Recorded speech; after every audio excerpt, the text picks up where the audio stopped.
1983. Fresno, Califórnia. Elizabeth Morgan tinha 7 anos quando saiu de casa naquela manhã. Ela não estava atrasada, não estava assustada, não estava sozinha pela primeira vez. Era um trajeto curto, rotina diária, o mesmo caminho que fazia desde o início do ano letivo. Ela nunca chegou à escola. Esse detalhe, simples e brutal, foi o ponto de ruptura de tudo. Naquela manhã, nada indicava que algo sairia do controle. O bairro residencial em Fresno era conhecido por ruas calmas, casas térreas e vizinhos que se reconheciam pelo nome. Crianças caminhavam sozinhas para a escola. Era comum, aceito, normal. Elizabeth saiu com a mochila nas costas, tênis gastos e o cabelo preso de qualquer jeito. Foi vista por uma vizinha a poucos metros de casa. Foi vista por um motorista reduzindo a velocidade no cruzamento. Foi vista viva. Depois disso, nunca mais. Quando o horário escolar avançou e Elizabeth não apareceu na sala, a professora marcou como atraso. 10 minutos, 20, 30. Nenhuma criança de 7 anos simplesmente se perde nesse intervalo. A escola ligou para casa. A mãe atendeu sem preocupação. Disse que a filha havia saído no horário de sempre. O silêncio do outro lado da linha durou segundos demais. Foi ali que o desaparecimento começou de verdade. As primeiras buscas foram caóticas, vizinhos percorrendo as ruas, professores saindo da escola, pais chamando o nome de Elizabeth em tons cada vez mais desesperados. A polícia foi acionada, ainda naquela manhã. Mas desde o início, algo estava errado.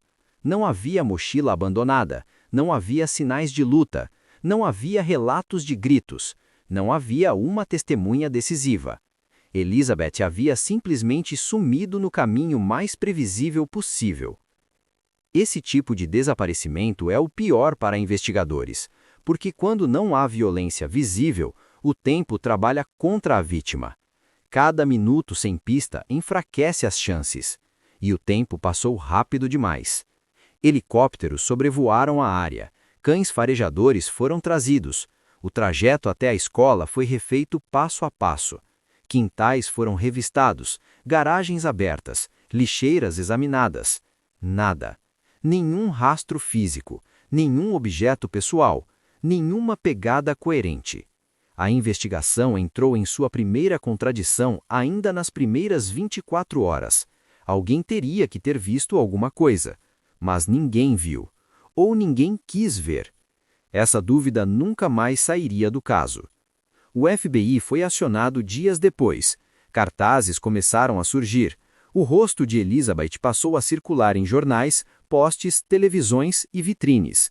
O nome dela começou a ser repetido com frequência suficiente para se tornar familiar, e ainda assim, distante. A comunidade entrou em estado de alerta. Crianças passaram a ser acompanhadas, portas começaram a ser trancadas. O bairro perdeu algo que nunca mais recuperaria: a sensação de segurança invisível. Mas, conforme os dias se tornaram semanas, a verdade começou a se impor de forma cruel. Não havia pista sólida. A investigação se apoiava em hipóteses frágeis: fuga improvável, acidente não confirmado, sequestro sem testemunhas. Cada uma caía sozinha. O problema não era a falta de teorias, era a ausência total de evidências. Com o passar dos meses, o caso começou a esfriar. As buscas diminuíram, os investigadores foram realocados. O rosto de Elizabeth foi sendo substituído por outros nos murais da polícia. E então, sem anúncio oficial, o caso entrou em uma nova fase: arquivamento silencioso. Elizabeth Morgan passou a existir apenas em arquivos, caixas e memórias. O nome dela se tornou mais um em uma lista longa demais para ser lembrada individualmente. A família nunca aceitou isso. Durante anos, a mãe manteve o quarto intacto, as roupas, os brinquedos, a cama arrumada como se a filha pudesse voltar a qualquer momento. Datas comemorativas se tornaram lembretes dolorosos do que não aconteceu. Enquanto isso, o mundo seguiu. Décadas passaram, tecnologia evoluiu, investigadores se aposentaram, testemunhas envelheceram, Algumas morreram, e Elizabeth permaneceu congelada no tempo, sempre com 7 anos. Até que 35 anos depois, algo aconteceu, algo que ninguém esperava, algo que estava escondido desde os anos 80, algo que mudaria o status do caso, mas não traria paz. Porque quando Elizabeth foi finalmente encontrada, ela já não podia mais contar sua história. E o que surgiu a partir disso levantaria uma pergunta ainda mais perturbadora. Ela esteve todo o tempo mais próxima do que todos imaginavam? As primeiras horas decidem o destino de um desaparecimento. No caso de Elizabeth Morgan, elas passaram rápido demais e erradas demais. Quando a polícia chegou ao bairro em Fresno, ainda era manhã. O sol estava alto, crianças iam e vinham da escola, e o cenário parecia calmo demais para o que estava acontecendo. Esse foi o primeiro erro invisível. Ninguém tratou aquilo como uma emergência absoluta. Elizabeth tinha apenas 7 anos. Ela não era uma adolescente, não tinha histórico de fuga, não tinha motivo para sair do caminho. Mesmo assim, o desaparecimento foi inicialmente tratado como possível atraso. Esse detalhe custou horas preciosas. A polícia começou refazendo o trajeto até a escola. Era curto, direto, sem atalhos perigosos. Um caminho que dezenas de crianças percorriam todos os dias. Investigadores caminharam pelas calçadas, analisaram cruzamentos e conversaram com moradores. Mas havia um problema. As perguntas certas ainda não estavam sendo feitas. Quem passou pela rua naquele horário? Algum carro estranho foi visto estacionado? Alguém conversou com Elizabeth naquele dia? Essas perguntas só surgiriam depois, quando o tempo já teria feito o seu trabalho. As primeiras testemunhas foram vagas. Vi uma menina parecida. Acho que era ela. Não tenho certeza. Nada concreto, nada utilizável, nenhuma descrição firme de um adulto suspeito. O bairro foi varrido, quintais, garagens, áreas abertas. Cães farejadores tentaram seguir algum cheiro, mas sem um ponto claro de início, o rastro se perdeu rapidamente. Isso criou a primeira sensação real de medo entre os investigadores, porque quando não há rastro, significa planejamento. No fim do primeiro dia, a polícia já sabia de algo que não queria admitir publicamente. Elizabeth não havia simplesmente se perdido. Ainda assim, o discurso oficial era cauteloso. Não queriam causar pânico, não queriam admitir falha, não queriam levantar a palavra que todos evitavam: sequestro. Os dias seguintes trouxeram mais pressão. A família cobrava respostas, a imprensa começava a aparecer. Fotos de Elizabeth passaram a circular nos noticiários locais. O rosto da menina sorridente contrastava violentamente com o silêncio da investigação. E então veio o segundo erro grave.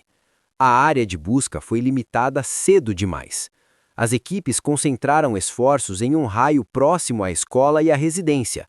Campos mais afastados, áreas industriais e regiões desérticas próximas foram consideradas improváveis naquele momento. Improváveis, mas não impossíveis. Esse detalhe só seria lembrado décadas depois. Enquanto isso, hipóteses conflitantes começaram a surgir dentro da própria investigação. Alguns acreditavam em um crime oportunista, outros suspeitavam de alguém conhecido da família. Havia ainda quem defendesse a ideia de um desconhecido de passagem. O problema? Nenhuma teoria tinha prova. Sem evidência física, o caso começou a se sustentar apenas em possibilidades, e possibilidades não prendem ninguém. O FBI entrou no caso semanas depois, quando já estava claro que o desaparecimento não era simples. Eles trouxeram recursos, perfis comportamentais e uma análise mais fria do cenário. A conclusão preliminar foi inquietante. Elizabeth foi abordada de forma rápida, controlada e silenciosa. Sem gritos, sem resistência visível, sem deixar objetos para trás. Isso indicava alguém experiente ou alguém que soubesse exatamente o que estava fazendo. E então veio a constatação mais perturbadora daquele estágio da investigação. Elizabeth provavelmente não sobreviveu às primeiras horas após o desaparecimento. Essa informação nunca foi dita à família naquela época. Oficialmente, ainda havia esperança. Oficiosamente, o caso já começava a morrer. Com o passar dos meses, pistas falsas começaram a surgir. Telefonemas anônimos, pessoas dizendo ter visto uma menina parecida em outras cidades, todas checadas, todas descartadas. Cada nova frustração desgastava a investigação. Até que, lentamente, sem uma coletiva, sem um anúncio formal, o caso começou a perder prioridade. Investigadores foram realocados, recursos diminuíram, o nome de Elizabeth passou a ser citado com menos frequência. O caso não foi encerrado naquele momento, mas também não estava mais vivo. E isso criou uma situação perigosa. Se alguém envolvido estivesse esperando o esfriamento, ele conseguiu. O tempo passou, e com ele vieram as consequências irreversíveis. Porque enquanto o caso de Elizabeth esfriava, algo ou alguém permanecia escondido, silencioso, intocado. E décadas depois, quando a verdade finalmente emergisse, ficaria claro que as primeiras horas não falharam por falta de esforço, mas por decisões erradas. Em investigações criminais, existe um momento invisível em que um caso ainda não foi encerrado, mas já começou a morrer. No desaparecimento de Elizabeth Morgan, esse momento chegou rápido demais. Poucas semanas depois do sumiço, o movimento no bairro de Fresno já não era o mesmo. As viaturas diminuíram, as entrevistas se tornaram menos frequentes, as buscas organizadas passaram a ser esporádicas. Oficialmente, o caso seguia ativo. Na prática, ele estava entrando em um limbo silencioso. Esse foi o terceiro erro, e talvez o mais fatal. Sem pistas concretas, a investigação passou a depender quase exclusivamente de denúncias externas. Qualquer ligação anônima, qualquer relato vago, qualquer menina aparecida vista em outra cidade precisava ser checada. Isso consumia tempo, energia, recursos, e quase sempre terminava em nada. A cada pista falsa descartada, algo se perdia. Urgência. Os investigadores mais experientes sabiam o que isso significava. Casos sem corpo, sem testemunhas diretas e sem evidência física entram rapidamente em uma zona perigosa. Eles não avançam, apenas resistem ao esquecimento. E o esquecimento é o maior inimigo da verdade. O arquivo de Elizabeth começou a crescer em papel, mas não em respostas. Pastas se acumulavam com mapas, entrevistas transcritas e hipóteses não confirmadas. Tudo muito organizado, tudo muito inútil. Enquanto isso, a vida ao redor seguia. O bairro voltou à rotina. Crianças continuaram indo à escola. O caminho que Elizabeth fazia diariamente voltou a ser apenas uma calçada comum. Nenhuma placa, nenhuma marca, nenhum memorial. Como se ela nunca tivesse existido ali. Mas para a família, o tempo havia congelado. Os pais de Elizabeth se recusavam a aceitar a ideia de arquivamento. Eles ligavam, perguntavam, insistiam. Cada novo silêncio da polícia era interpretado como abandono, e em parte era. Nos bastidores, a investigação enfrentava um problema estrutural típico da época: limitações tecnológicas. Em 1983, não existiam bancos de DNA integrados, não havia câmeras de segurança em residências, não havia rastreamento digital. Tudo dependia de pessoas, e pessoas esquecem. Testemunhas começaram a se contradizer, detalhes mudavam, horários não batiam. O que antes parecia certo se tornava duvidoso. E então surgiu uma decisão administrativa que selaria o destino do caso por décadas. O desaparecimento de Elizabeth foi oficialmente reclassificado como caso frio. Isso não significa encerramento legal, significa prioridade mínima. Na prática, o caso só seria reaberto se algo novo surgisse. Mas o que poderia surgir depois de semanas sem nada? Essa decisão teve um efeito psicológico devastador. Para os investigadores, significava admitir que haviam chegado ao limite. Para a família, significava algo muito pior, a sensação de que estavam sozinhos. A mídia também se afastou. Novos crimes surgiram, outras histórias ocuparam os noticiários. O nome de Elizabeth passou a aparecer apenas em listas antigas de desaparecidos. E foi nesse silêncio que um detalhe crucial passou despercebido. Durante as primeiras semanas, alguns moradores haviam mencionado veículos estranhos circulando na região. Nada específico, nada que justificasse um alerta formal. Caminhões, vans, carros sem identificação clara. Esses relatos nunca foram conectados entre si. Não houve cruzamento de dados, não houve padrão identificado, não houve aprofundamento. Décadas depois, investigadores reconheceriam que aquele foi um dos maiores arrependimentos do caso, porque alguém, em algum momento, passou por ali e nunca mais foi procurado. Com o passar dos anos, Elizabeth deixou de ser um caso ativo e se tornou um nome em arquivo, um número, uma fotografia envelhecida pelo tempo. Mas o que ninguém sabia naquela época era que a resposta não estava longe, apenas fora do alcance tecnológico daquele momento. A verdade existia, ela só ainda não podia ser reconhecida. Em 1983, a resposta estava ali. Mas ninguém sabia para onde olhar. Quando o caso de Elizabeth Morgan esfriou, algo perigoso aconteceu. As rotas alternativas desapareceram da investigação.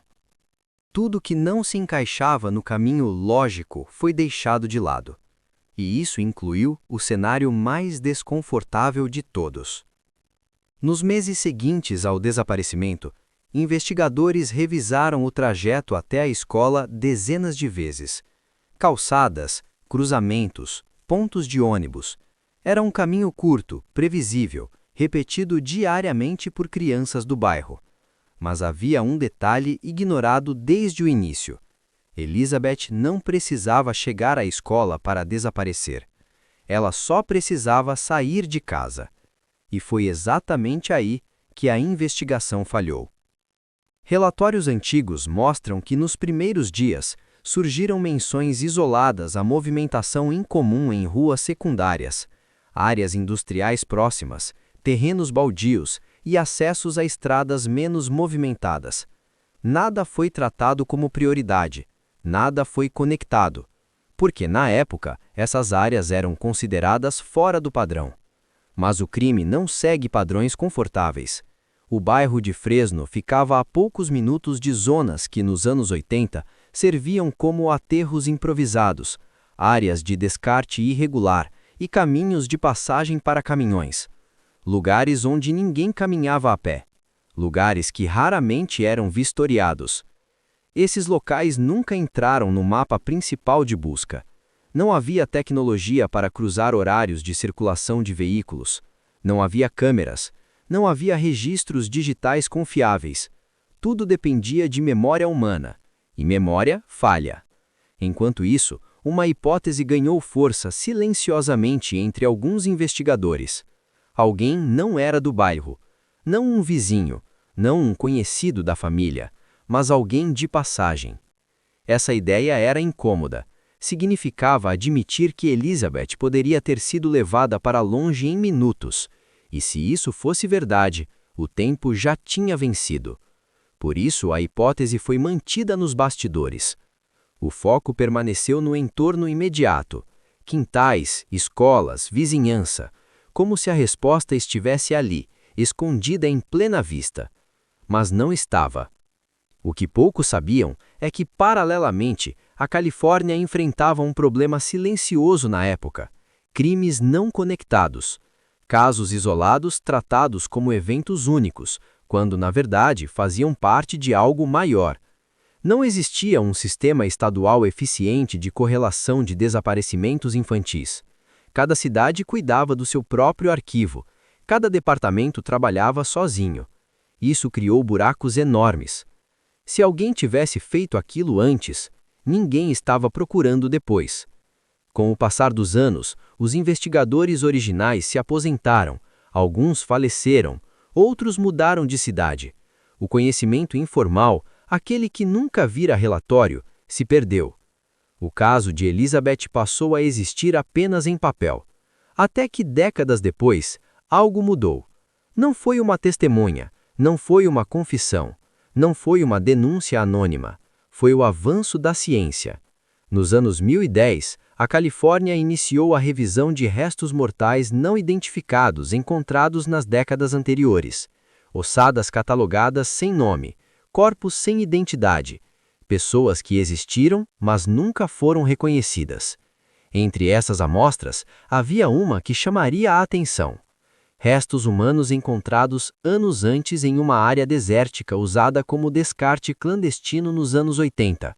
Na época, não havia tecnologia para identificação. O caso havia sido arquivado como indivíduo desconhecido. Décadas depois, ele voltou à mesa. E pela primeira vez em 35 anos, o nome de Elizabeth Morgan reapareceu nos corredores da investigação. Mas ainda havia um problema. Identificar restos mortais não explica como ela chegou até lá, nem quem a levou, nem quando.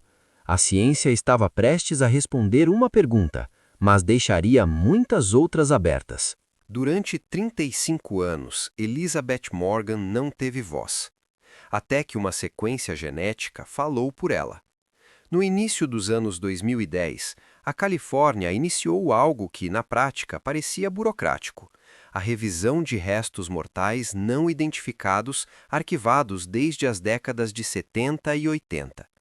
Ossadas catalogadas com números frios, sem rosto, sem história, sem nome. Entre centenas de registros esquecidos, havia um conjunto específico encontrado anos antes em uma área desértica fora de Fresno, conhecida nos anos 80 por descarte ilegal. Na época da descoberta, não existiam métodos confiáveis para a identificação.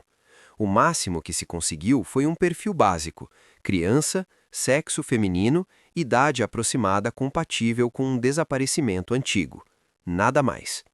O caso foi guardado, e o tempo fez o resto. Décadas depois, a ciência alcançou o que os investigadores nunca puderam. Com o avanço da análise de DNA mitocondrial e mais tarde do DNA nuclear comparativo, laboratórios forenses começaram a cruzar perfis genéticos antigos com bancos de dados modernos. Um trabalho lento, meticuloso, silencioso, até que uma correspondência parcial surgiu. Não foi imediata, não foi definitiva, mas foi suficiente para reacender o alerta. O DNA encontrado apresentava compatibilidade com um núcleo familiar registrado em Fresno, uma família que, décadas antes, havia denunciado o desaparecimento de uma criança a caminho da escola. O nome estava ali, arquivado, esquecido por muitos, mas nunca pela família: Elizabeth Morgan. A confirmação não veio de uma só vez. Foram meses de testes, contraprovas, análises independentes. Cada etapa precisava ser incontestável. Não havia espaço para erro depois de 35 anos. Quando o resultado final chegou, ele foi devastador. Os restos mortais pertenciam a Elizabeth. O caso, oficialmente arquivado como desaparecimento, se transformava agora em homicídio confirmado. Mas a identificação trouxe um choque adicional. A localização dos restos não correspondia a nenhuma linha principal da investigação original. A área ficava longe do trajeto escolar, longe da residência, longe de qualquer ponto considerado relevante em 1983. Isso significava uma coisa: Elizabeth foi levada deliberadamente para longe. Não foi um acidente, não foi um desvio espontâneo, foi uma ação planejada. E se houve planejamento, houve alguém que conhecia rotas, alguém confortável em áreas isoladas, alguém que sabia onde ninguém procuraria. O DNA resolveu a identidade da vítima, mas abriu uma nova pergunta, ainda mais perturbadora: quantos outros casos podem estar enterrados nos mesmos lugares? Investigadores começaram a revisar mapas antigos de descarte ilegal, áreas usadas por caminhões, empresas clandestinas, terrenos esquecidos pelo poder público, lugares perfeitos para apagar alguém da história. E então surgiu outro detalhe inquietante. A data estimada da morte não coincidia exatamente com o dia do desaparecimento. Os peritos indicaram um intervalo, um espaço de tempo que sugeria que Elizabeth não morreu imediatamente. Isso mudou tudo. Onde ela esteve nesse período? Com quem? E por quê? Essas perguntas nunca haviam sido feitas antes, porque até aquele momento ninguém tinha certeza de que Elizabeth não estava viva em algum lugar. Agora, a verdade era outra. A ciência trouxe respostas, mas também revelou erros, omissões e oportunidades perdidas. Casos de crianças desaparecidas não fracassam no fim. Eles fracassam no começo. E o de Elizabeth Morgan não foi exceção. Em 1983, Fresno era uma cidade em crescimento, com bairros residenciais se expandindo mais rápido do que a estrutura policial conseguia acompanhar. Quando Elizabeth não chegou à escola naquela manhã, o protocolo seguido foi o padrão da época, e hoje é considerado um dos maiores erros. A polícia não tratou o caso como sequestro imediato. Nas primeiras horas, a hipótese principal foi simples e fatal. Ela pode ter se perdido. Pode ter ido brincar. Crianças somem por algumas horas. Essas frases custaram tempo. E tempo, nesse tipo de caso, é tudo. A área de busca inicial foi pequena, restrita às quadras próximas da casa e ao caminho direto até a escola. Nenhuma busca ampliada, nenhum bloqueio de vias, nenhuma notificação estadual imediata. Enquanto isso, alguém ganhava vantagem. Outro erro crítico foi a contaminação da cena. Como Elizabeth desapareceu em via pública, moradores circularam livremente pelo trajeto. Bicicletas passaram, carros estacionaram, pessoas caminharam pelo mesmo caminho horas depois. Qualquer vestígio que pudesse existir, pegadas, marcas, objetos, foi apagado sem sequer ser registrado. Quando a polícia decidiu agir com mais seriedade, já era tarde. Testemunhas começaram a surgir, mas de forma fragmentada. Uma vizinha disse ter visto uma criança conversando com um adulto perto de um carro. Outro morador afirmou ter ouvido um veículo acelerar. Um terceiro achava ter visto Elizabeth virar uma esquina em comum. Nada concreto. Nada verificável. Nada que sustentasse uma linha clara. O problema não era a falta de relatos, era a falta de método. Em vez de centralizar as informações, os investigadores trataram cada pista isoladamente. Não houve cruzamento eficaz de dados, não houve criação de um perfil comportamental do possível agressor, algo que hoje é básico, mas que na época ainda engatinhava. E então veio o erro mais grave de todos. A investigação não considerou a possibilidade de alguém conhecido. Familiares próximos, vizinhos frequentes, adultos que faziam parte da rotina de Elizabeth não foram analisados profundamente. A ideia dominante era que um estranho, de passagem, teria cometido o crime. Essa suposição direcionou toda a investigação para fora, quando talvez a resposta estivesse dentro. Outro fator que prejudicou tudo foi a ausência de coordenação entre agências. Registros de pessoas suspeitas em cidades vizinhas não foram cruzados. Denúncias semelhantes não foram conectadas. Cada departamento trabalhou de forma isolada, como se o crime não pudesse ultrapassar limites municipais. Mas crimes assim o ultrapassam. Sempre. Com o passar das semanas, a pressão diminuiu. Manchetes desapareceram. Recursos foram realocados. Novos casos surgiram. Elizabeth virou um cartaz. Depois, uma pasta. Depois, um número. E o silêncio voltou. Décadas depois, quando o DNA finalmente falou, ficou claro que a investigação inicial não falhou por falta de vontade. Falhou por falta de estrutura, urgência e visão. Se algumas decisões tivessem sido diferentes nos primeiros 48 horas, o desfecho poderia ter sido outro. Ou pelo menos, mais rápido. Anos depois do desaparecimento de Elizabeth Morgan, uma pergunta começou a circular entre investigadores mais experientes. E se esse não fosse um caso isolado? Na época do desaparecimento, a polícia tratou o ocorrido como um evento raro, quase impossível de se repetir. Uma criança some. Tragédia. Exceção. Fim. Mas os números não concordavam com essa narrativa. Entre o início dos anos 80 e o começo dos 90, outras crianças desapareceram em circunstâncias parecidas na região central da Califórnia. Idades semelhantes, bairros residenciais tranquilos, trajetos curtos, intervalos de tempo mínimos. Nenhum caso foi oficialmente ligado ao de Elizabeth. Mas alguém percebeu o padrão. Um investigador aposentado do condado, ao revisar arquivos antigos, notou algo que havia passado despercebido por décadas. Os locais dos desaparecimentos formavam um corredor, uma sequência geográfica conectada por estradas secundárias e rotas pouco vigiadas. Não era aleatório.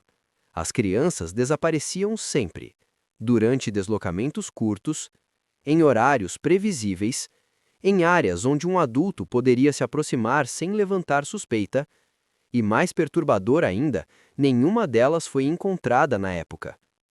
A teoria era simples, e justamente por isso foi ignorada. Alguém estava observando, alguém estava esperando, alguém sabia exatamente quando agir. Na década de 80, o conceito de predadores em série ainda não era amplamente discutido fora de grandes centros urbanos. Cidades médias como Fresno não se viam como cenário para esse tipo de crime. A reação institucional foi de negação.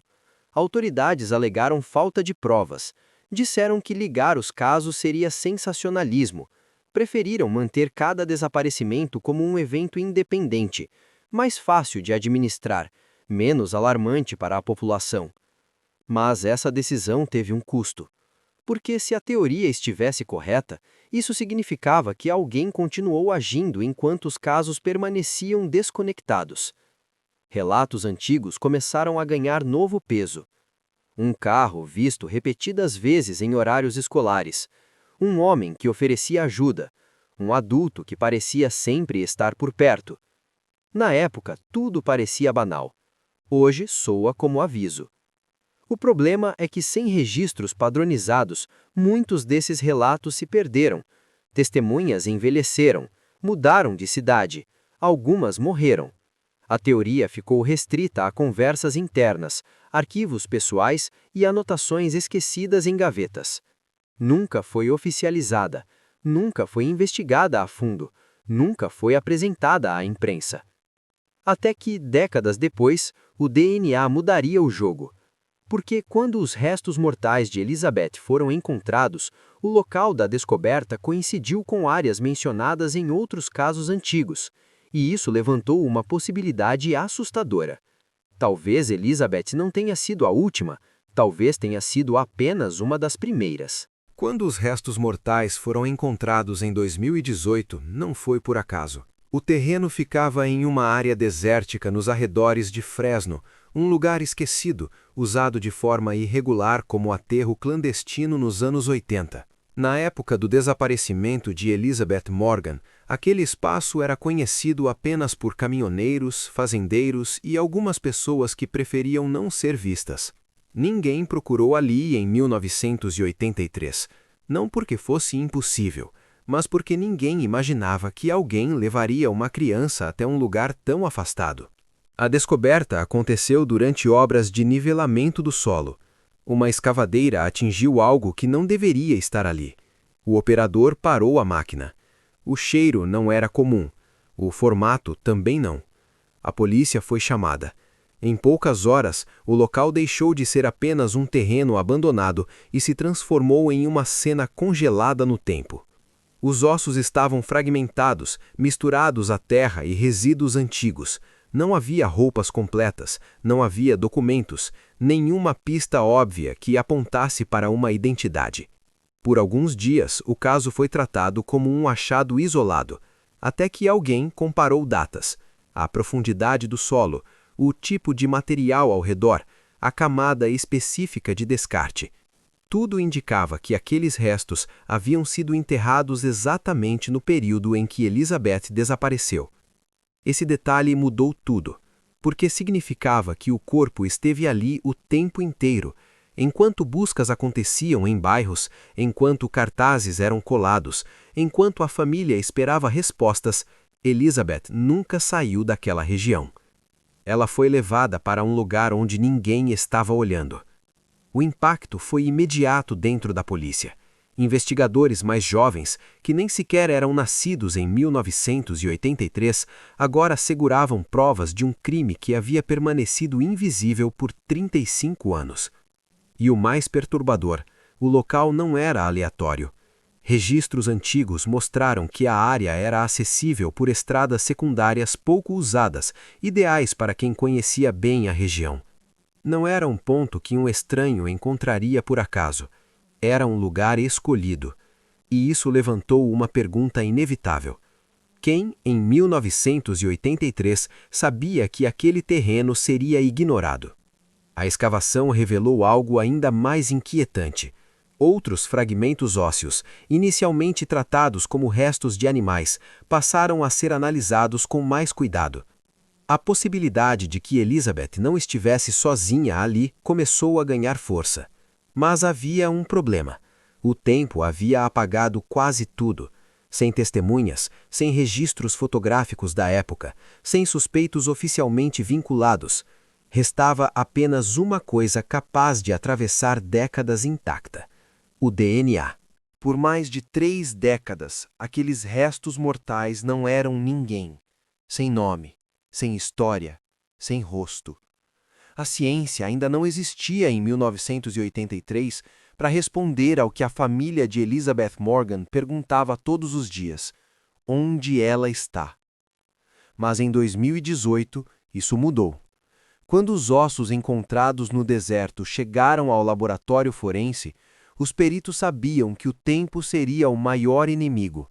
O calor extremo da Califórnia, a acidez do solo e décadas de decomposição haviam destruído quase tudo. Quase. Fragmentos minúsculos de DNA ainda estavam ali. O processo não foi rápido, nem simples. Foram semanas de testes, cruzamentos e descartes. A maioria dos bancos de dados dos anos 80 não existia mais. Muitos registros haviam sido perdidos, digitalizados de forma incompleta ou simplesmente nunca coletados. Mas alguém tomou uma decisão crucial: cruzar o material genético com bancos modernos de genealogia. Foi aí que o impossível começou a acontecer. O DNA não apontou diretamente para Elizabeth, apontou para parentes distantes, primos de segundo grau, ramos familiares esquecidos. Investigadores começaram a reconstruir uma árvore genealógica ao contrário, voltando geração por geração, conectando sobrenomes, cidades, certidões antigas. Era como montar um quebra-cabeça sem a imagem da caixa. Até que um nome surgiu: Elizabeth Morgan. O impacto foi devastador. Para a polícia, era a confirmação de que o caso mais antigo ainda ativo da região finalmente tinha uma resposta. Para a cidade, era a prova de que a criança nunca havia fugido. Para a família, era o fim da esperança e o início do luto real. 35 anos depois, Elizabeth foi oficialmente encontrada. Mas a verdade veio acompanhada de uma dor silenciosa. Ela nunca teve chance. Os restos indicavam que a morte ocorreu pouco tempo após o desaparecimento. Não houve anos em cativeiro, não houve vida nova sob outra identidade. O fim aconteceu rápido. E isso mudou completamente o tom da investigação. Não era mais uma busca, era uma caça tardia. O anúncio oficial foi feito com cautela. Autoridades sabiam que a repercussão seria imediata. Jornais locais reviveram manchetes antigas. Programas de TV voltaram a exibir a foto da menina com o sorriso congelado no tempo. Uma criança de 7 anos, em 1983, confirmada morta em 2018. A pergunta que voltou com força total foi simples e brutal: quem fez isso e como conseguiu desaparecer por 35 anos? Porque identificar o corpo era apenas o começo. O DNA trouxe o nome de Elizabeth de volta ao mundo, mas também trouxe algo ainda mais perigoso: a certeza de que alguém viveu livre todo esse tempo. Com a identificação de Elizabeth Morgan em 2018, a investigação ganhou algo que nunca teve antes: direção. Até então, o caso era um vazio. Agora tinha um ponto de partida, e ele apontava para 1983. Os investigadores voltaram no tempo, reabriram depoimentos antigos, revisitaram mapas esquecidos, releram relatórios escritos à mão por policiais que já haviam se aposentado ou morrido. E um padrão começou a surgir. Elizabeth não desapareceu em um lugar aleatório. Ela sumiu em um trajeto previsível. Todos os dias, o mesmo caminho, as mesmas ruas, os mesmos horários. Isso reduziu drasticamente o número de possibilidades. A polícia passou a trabalhar com uma hipótese clara: o responsável conhecia a rotina da menina. Não foi um crime de oportunidade pura. Foi observação, foi espera, foi escolha. Em 1983, Fresno era menor, menos trânsito, menos câmeras, menos registros. Quem morava no bairro sabia quem passava por ali. Um estranho chamaria a atenção, um conhecido não. E esse detalhe mudou tudo. Os investigadores listaram todos que na época tinham acesso fácil ao trajeto de Elizabeth. Vizinhos diretos, trabalhadores locais, pessoas com histórico de circulação diária na área, conhecidos da família. O círculo começou grande, mas foi diminuindo, porque havia outro elemento crucial: o local onde o corpo foi encontrado. A área desértica usada como aterro clandestino nos anos 80 não era conhecida por qualquer um. Era um lugar afastado, pouco sinalizado, usado informalmente por caminhões e trabalhadores específicos. Quem levou Elizabeth até ali sabia exatamente onde estava indo. Isso eliminou dezenas de nomes. Restaram poucos: homens que trabalhavam com transporte, pessoas ligadas a obras e descarte de material, alguém com veículo, alguém que não chamaria a atenção dirigindo para fora da cidade. E então surgiu um detalhe perturbador nos arquivos antigos. Em 1983, um morador do bairro havia sido interrogado. Nada foi provado, nada foi registrado formalmente como suspeita, mas o nome estava ali. Ele conhecia a família, conhecia a rotina, tinha acesso a veículo e havia se mudado poucos meses depois do desaparecimento. Na época, isso não significava nada. Hoje significava tudo. O problema? Essa pessoa estava morta há anos, sem interrogatório, sem confissão, sem julgamento. A polícia percebeu que estava diante de um dos piores cenários possíveis. O responsável provavelmente jamais responderia pelo crime. Mas havia algo a ser feito, porque mesmo sem prisão, a verdade precisava ser dita. E o próximo passo revelaria algo ainda mais sombrio, um detalhe que ficou escondido por décadas e que explica por que Elizabeth nunca teve chance de voltar para casa. Quando um crime não tem corpo, ele também não tem encerramento emocional. Para a família de Elizabeth Morgan, o desaparecimento não criou apenas uma ausência, criou um estado permanente de espera. Nos primeiros meses após 1983, a casa ainda funcionava como se Elizabeth fosse voltar a qualquer momento. O quarto permaneceu intacto, as roupas continuaram dobradas, os brinquedos não foram doados, a mochila escolar ficou pendurada atrás da porta. Não era negação, era sobrevivência. A mãe acordava todos os dias com a mesma pergunta: e se hoje for o dia? Cada telefone tocando era um susto, cada carro desacelerando na rua gerava expectativa, cada batida na porta trazia esperança e medo. O problema é que o tempo não respeita a esperança. Meses viraram anos, anos viraram décadas. A ausência de um corpo impediu o luto tradicional. Não houve velório, não houve despedida, não houve ritual de encerramento. Psicólogos chamam isso de luto ambíguo, quando a mente não consegue aceitar a perda porque não há confirmação concreta da morte. É o tipo de dor que não cicatriza, ela apenas muda de forma. O pai de Elizabeth nunca aceitou a ideia de que a filha pudesse estar morta. Para ele, enquanto não houvesse prova, havia possibilidade. Ele revisava jornais antigos, recortava notícias de crianças encontradas, ligava para delegacias em outros estados sempre que surgia um caso parecido. Durante anos, acreditou que ela poderia estar viva em algum lugar, com outro nome, outra família, outra vida. A mãe, por outro lado, oscilava entre a esperança e o esgotamento. Havia dias em que acreditava que Elizabeth estava sofrendo em algum lugar.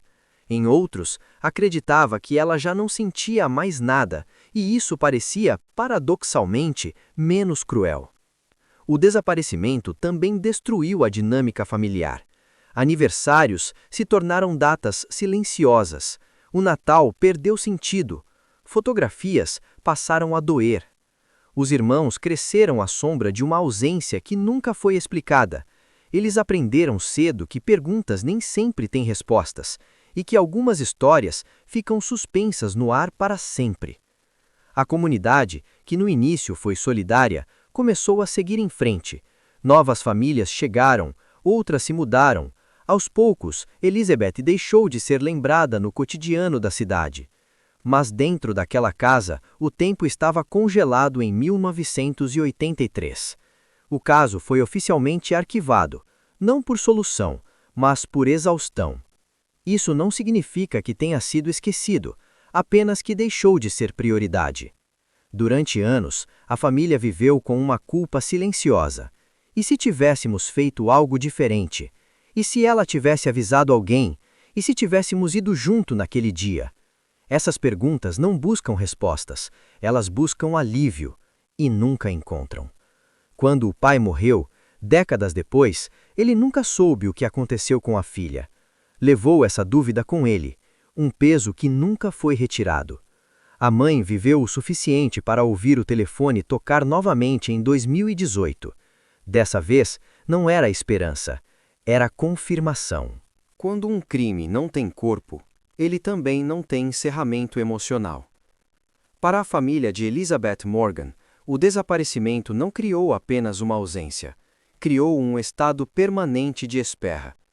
Nos primeiros meses após 1983, a casa ainda funcionava como se Elizabeth fosse voltar a qualquer momento. O quarto permaneceu intacto, as roupas continuaram dobradas, os brinquedos não foram doados, a mochila escolar ficou pendurada atrás da porta. Não era negação, era sobrevivência. A mãe acordava todos os dias com a mesma pergunta: e se hoje for o dia?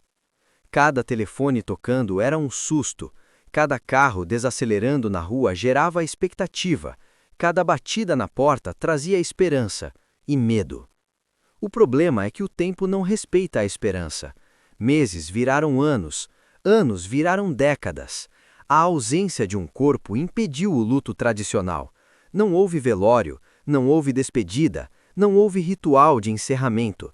Psicólogos chamam isso de luto ambíguo, quando a mente não consegue aceitar a perda porque não há confirmação concreta da morte. É o tipo de dor que não cicatriza, ela apenas muda de forma. O pai de Elizabeth nunca aceitou a ideia de que a filha pudesse estar morta. Para ele, enquanto não houvesse prova, havia possibilidade. Ele revisava jornais antigos, recortava notícias de crianças encontradas, ligava para delegacias em outros estados sempre que surgia um caso parecido. Durante anos, acreditou que ela poderia estar viva em algum lugar, com outro nome, outra família, outra vida. A mãe, por outro lado, oscilava entre a esperança e o esgotamento. Havia dias em que acreditava que Elizabeth estava sofrendo em algum lugar. Em outros, acreditava que ela já não sentia mais nada, e isso parecia, paradoxalmente, menos cruel. O desaparecimento também destruiu a dinâmica familiar. Aniversários se tornaram datas silenciosas. O Natal perdeu sentido. Fotografias passaram a doer. Os irmãos cresceram à sombra de uma ausência que nunca foi explicada. Eles aprenderam cedo que perguntas nem sempre têm respostas e que algumas histórias ficam suspensas no ar para sempre. A comunidade, que no início foi solidária, começou a seguir em frente. Novas famílias chegaram, outras se mudaram. Aos poucos, Elizabeth deixou de ser lembrada no cotidiano da cidade.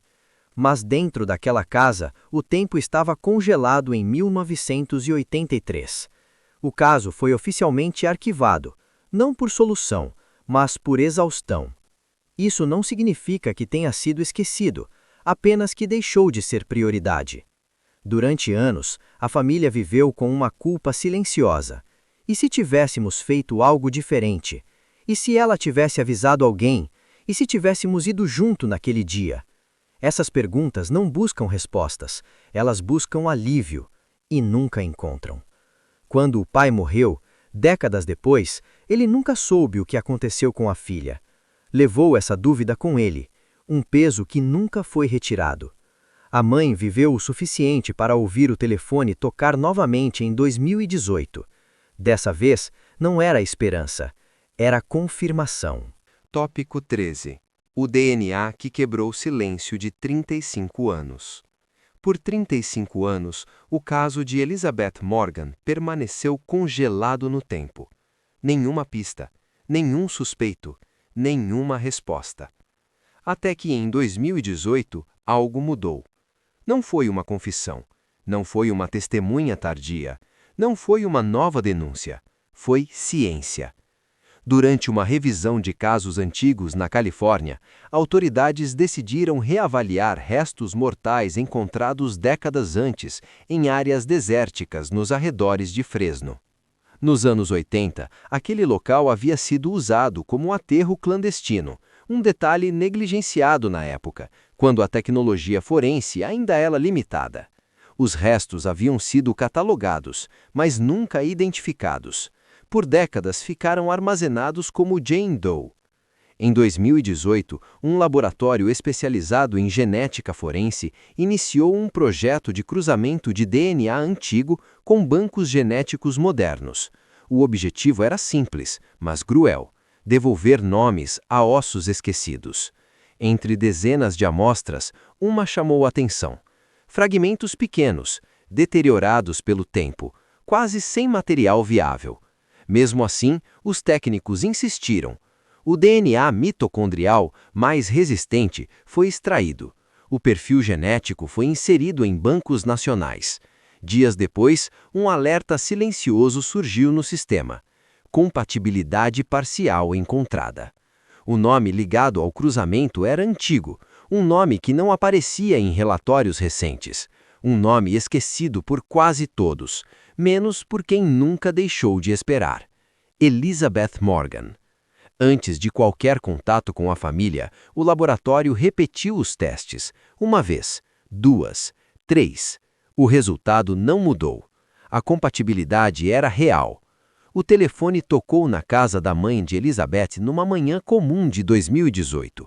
A voz do outro lado foi direta, treinada para esse tipo de ligação, mas nenhuma preparação é suficiente para esse momento. Encontramos restos mortais que podem ser de sua filha. Não houve choro imediato, nem gritos, nem desespero. Houve silêncio. Um silêncio pesado, longo, definitivo. A confirmação oficial veio dias depois, com testes adicionais comparando o DNA com parentes diretos. O laudo foi claro. Após 35 anos, Elizabeth havia sido encontrada. Não viva, não intacta, mas identificada.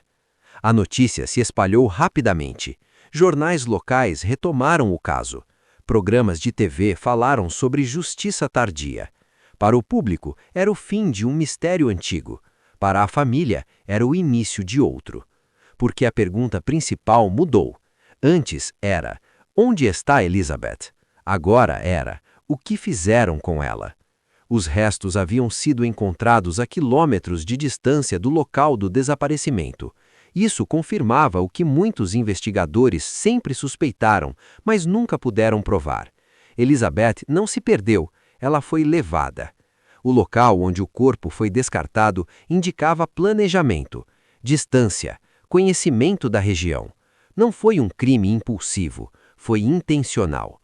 Apesar da identificação, o autor do crime continuava desconhecido. O tempo havia apagado rastros, destruído provas, silenciado testemunhas. A justiça chegou, mas incompleta. Ainda assim, para a mãe de Elizabeth, aquela ligação encerrou algo que durava desde 1983. Não a dor, mas a dúvida. Quando o nome Elizabeth Morgan voltou às manchetes em 2018, Fresno parou. Por décadas, o desaparecimento havia se transformado em rumor, um caso antigo mencionado de forma vaga, quase esquecido pelas gerações mais novas. Muitos moradores sequer sabiam quem ela era. Outros lembravam apenas de uma menina que sumiu nos anos 80. Até que o passado bateu à porta. A confirmação por DNA não trouxe apenas respostas, reabriu feridas. De repente, a cidade precisou encarar uma verdade desconfortável. O crime nunca deixou de existir. Ele apenas ficou escondido sob camadas de tempo. Vizinhos antigos começaram a falar. Alguns choraram, outros se fecharam. Ela poderia ter sido minha filha. Eu brincava naquela rua. Eu lembro do cartaz no poste. A memória coletiva acordou. A escola que Elizabeth frequentaria fez um pequeno memorial. Não houve grande cerimônia, foi simples. Um nome, uma data, um silêncio pesado. Porque não havia o que celebrar, apenas reconhecer. O bairro onde ela desapareceu mudou, casas foram reformadas, famílias novas chegaram. Mas a descoberta trouxe um medo antigo de volta. E se o responsável nunca tivesse ido embora? Essa pergunta começou a circular em sussurros. Não havia acusação direta, nenhum suspeito nomeado, mas o sentimento era claro. Alguém conviveu com a cidade por anos carregando um segredo. A polícia reforçou que não havia risco iminente, que o caso era antigo, que não havia indícios de ameaça atual, mas a lógica não acalma o medo. A dúvida é simétrica, sim. Algumas pessoas lembraram de estranhos da época.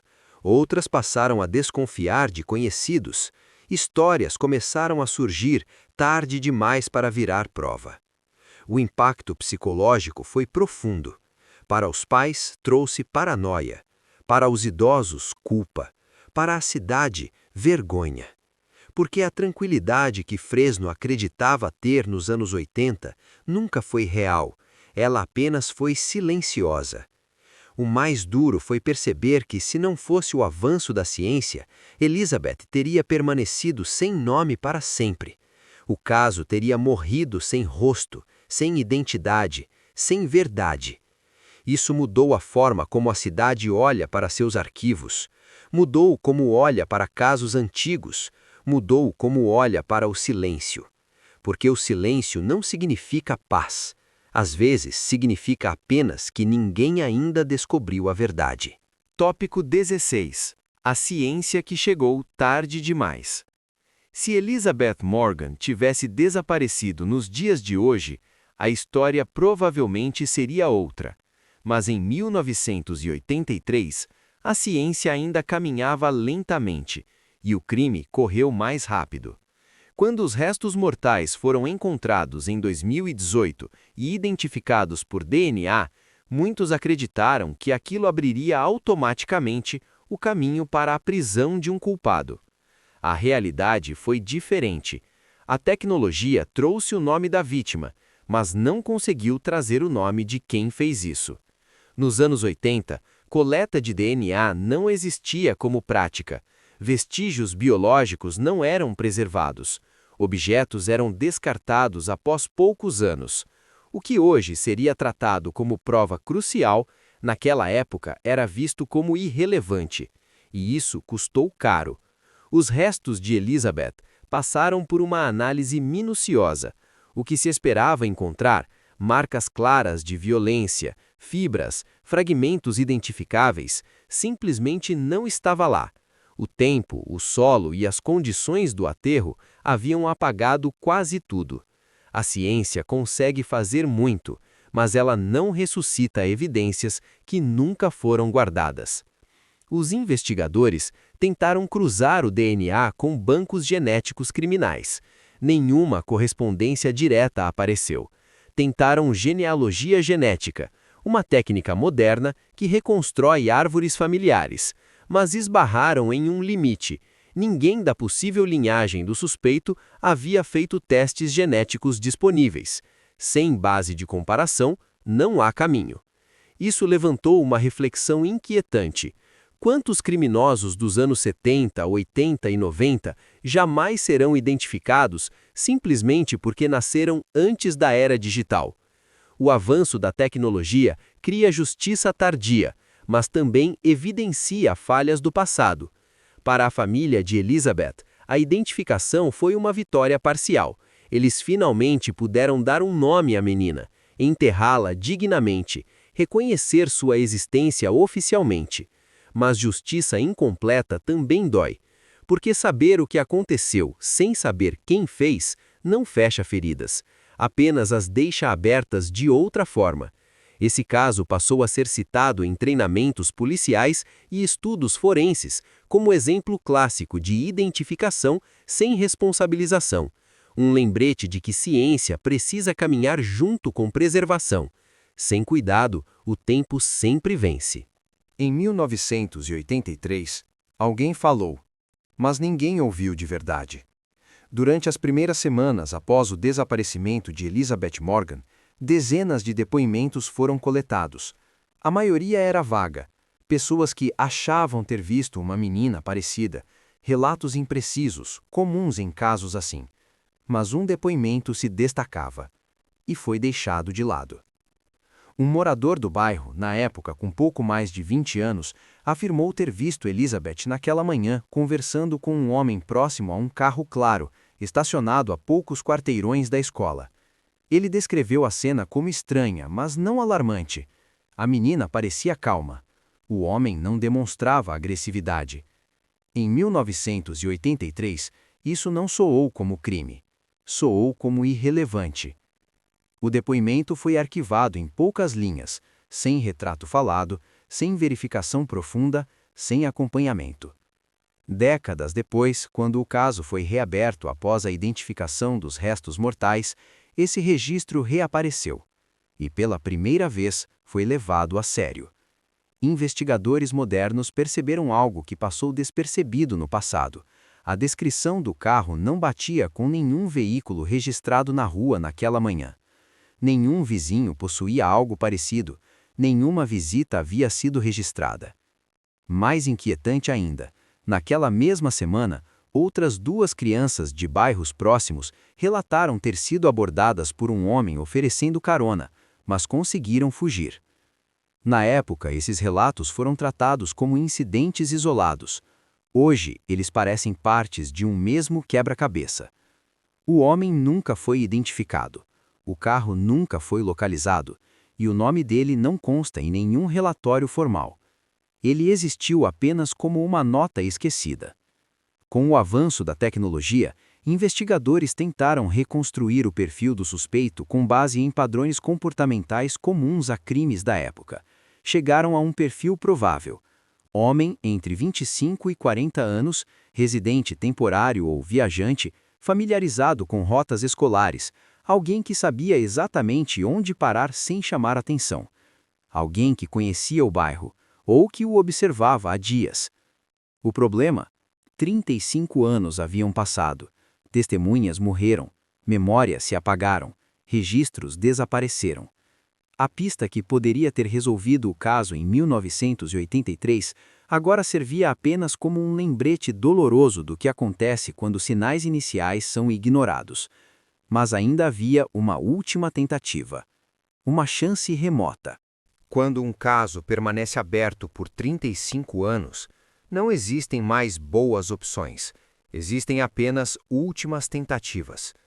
Após a reavaliação da pista ignorada em 1983, Os investigadores sabiam que estavam correndo contra algo mais implacável do que qualquer criminoso: o tempo.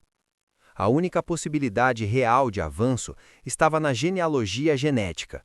Era a mesma técnica que havia resolvido crimes antigos em outros estados, casos em que o DNA do agressor não existia em bancos criminais, mas podia ser rastreado por meio de parentes distantes que haviam feito testes genéticos comerciais. Funcionava assim: não se busca o criminoso diretamente, busca-se alguém da família dele. Foi uma aposta alta e silenciosa. O DNA recuperado dos restos mortais de Elizabeth era limitado, degradado, incompleto. Mesmo assim, especialistas conseguiram extrair fragmentos suficientes para iniciar uma busca experimental em bancos públicos de genealogia, aqueles em que usuários autorizam o uso para investigações criminais. Por semanas, nada apareceu.